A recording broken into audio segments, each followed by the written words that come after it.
சகோதரர் பக்சிங் அவர்களின் ஊழியத்திலிருந்து விடாய் துணிக்கு ஏற்ற வார்த்தைகள். ஜூலை மாதம் 10ஆம் தேதி. என் அடைக்கலமும் தேவனுக்குள் இருக்கிறது. சங்கீதத்தின் புஸ்தகம் 62வது சங்கீதம் 7வது வசனம். காலத்தின் அடையாளங்கள் மற்றும் தேவனுடைய வார்த்தையில் உள்ள தீர்க்க தரிசனங்களின்படி தேவ ஜனங்கள் இன்னும் சில விதமான சோதனைகள் மற்றும் பாடுகளுக்கு வழிவகுக்கும் சூழ்நிலைகளுக்கு ஆயத்தமாக இருக்க வேண்டும்.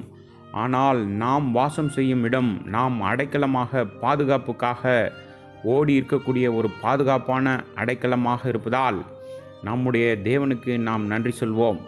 தேவனுடைய வார்த்தையில் கர்த்தராகிய இயேசு கிறிஸ்துவுக்கு கொடுக்கப்பட்ட பல பெயர்களில் ஒன்று அடைக்கலமாகும்.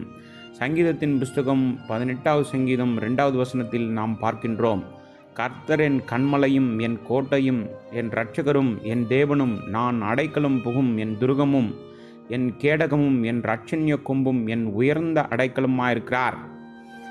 மேலும் சங்கீதத்தின் புஸ்தகம் 46வது சங்கீதம் 7வது வசனம் மற்றும் 11வது வசனத்தில், சேனைகளின் கர்த்தர் நம்மோடு இருக்கிறார், யாக்கோபின் தேவன் நமக்கு அடைக்கலம். அவரை தங்கள் சொந்த இரட்சகராக அறிந்தவர்கள் நித்திய அடைக்கலத்திற்காக அவரிடம் ஓடி அடைக்கலம் புக முடியும். பழைய ஏற்பாட்டு காலத்தில் நீ இஸ்ரவேல் புத்திரரோடே சொல்ல வேண்டியது என்னவென்றால், அறியாமல் கைப்பிசகாய் ஒருவனை கொன்றவன் ஓடிப்போய் இருக்கும்படி நான் மோசையை கொண்டு உங்களுக்கு கற்பித்த அடைக்கல பட்டணங்களை உங்களுக்கு ஏற்படுத்தி கொள்ளுங்கள். அவைகள் உங்களுக்கு இரத்தப்பழி வாங்குறனுடைய கைக்கு தப்பிப்போயிருக்கத்தக்கதாக அடைக்கலமாயிருக்கும். யோசுவாவின் புஸ்தகம் 20வது அதிகாரம் 2 மற்றும் 3வது வசனங்கள். இந்த அடைக்கலம் சிறிது காலத்திற்கு மட்டுமே, அதாவது பிரதான ஆசாரியன் ஜீவனோடு இருக்கும் வரை மட்டுமே. ஆனால் கர்த்தராகிய இயேசு கிறிஸ்துவில் நமக்கு இருக்கும் அடைக்கலம் மற்றும் தங்குமிடம் என்றென்றைக்கும் இருக்கிறது. காதேஷ், சீகேம், எப்ரோன், பேசேர், ராமாத் மற்றும் கோலான் ஆகிய 6 அடைக்கல பட்டணங்கள் இருக்கின்றது.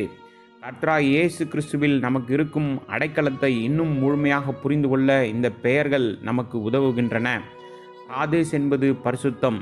சிலர் தங்கள் பாவங்களில் சிலவற்றை தான் தேவன் மன்னிக்கிறார் என்று நினைக்கிறார்கள். ஆனால் அவர்களின் பாவம் அதிகமாக இருப்பதால் அனைத்தையும் தேவனால் மன்னிக்க முடியாது என்றும், அவருக்கு முன்பாக எவ்வாறு பரிசுத்தமாகவும் நீதியுள்ளவர்களாகவும் இருக்க முடியும் என்பதில் அவர்களின் இருதயங்களில் ஒரு நிலையான சந்தேக போராட்டம் தொடர்ந்து இருந்து கொண்டே இருக்கிறது. எபிரேயருக்கு நிருபம் 12வது அதிகாரம் 14வது வசனம் சொல்கிறது, யாவரோடும் சமாதானமாய் இருக்கவும் பரிசுத்தமுள்ளவர்களாய் இருக்கவும் நாடுங்கள். பரிசுத்தம் இல்லாமல் ஒருவனும் கர்த்தரை தரிசிப்பதில்லையே. இதே போல மத்தேயு சுவிசேஷம் 5வது அதிகாரம் 48வது வசனம் சொல்கிறது, ஆகையால் பரலோகத்தில் இருக்கிற உங்கள் பிதா பூர்ண சர்க்குணராய் இருக்கிறது போல நீங்களும் பூர்ண சர்க்குணராய் இருக்க கடவீர்கள். மேலும் 1 பேதுரு புஸ்தகம் 1வது அதிகாரம் 16வது வசனத்தில், நான் பரிசுத்தர் ஆகையால் நீங்களும் பரிசுத்தராய் இருங்கள் என்று எழுதியிருக்கிறதே.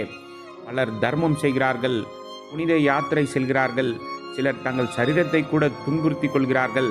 ரோமன் கத்தோலிக்கர்கள் பல பலி ஆராதனையில் பங்கேற்பதன் மூலம் குறைந்தது சில பாவங்கள் மன்னிக்கப்படும் என்று நினைக்கிறார்கள். இப்படிதான் பலரும் ஏதோ ஒரு வழியில் பரிசுத்தர்களாக மாற முயற்சிக்கின்றார்கள். ஆனால் அவர்கள் மோசமாகவும் மிக மோசமாகவும் மாறுகிறார்கள். கர்த்தராகிய இயேசு கிறிஸ்துவே நம்முடைய பரிசுத்தம். அவர் நம்முடைய பாவங்களுக்காக ஒப்பு கொடுக்கப்பட்டும் நாம் நீதிமான்களாக்கப்படுவதற்காக எழுப்பப்பட்டும் இருக்கிறார்.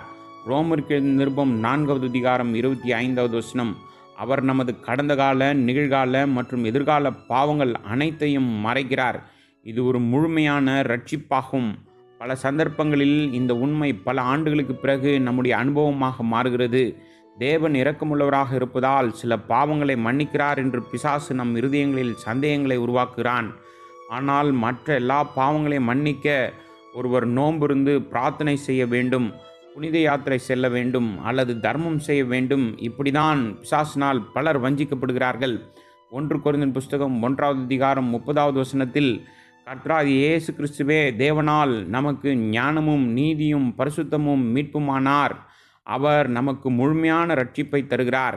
நம்மில் யாரும் இதில் எதையும் சேர்க்க முடியாது. அவர் நம்முடைய நீதியாக மாறியதற்காக நாம் அவருக்கு தொடர்ந்து நன்றி சொல்ல வேண்டும். அப்பொழுது தேவனுடைய சமாதானம் நமக்குள் வந்து நாம் தொடர்ந்து பரிசுத்தமாவோம்.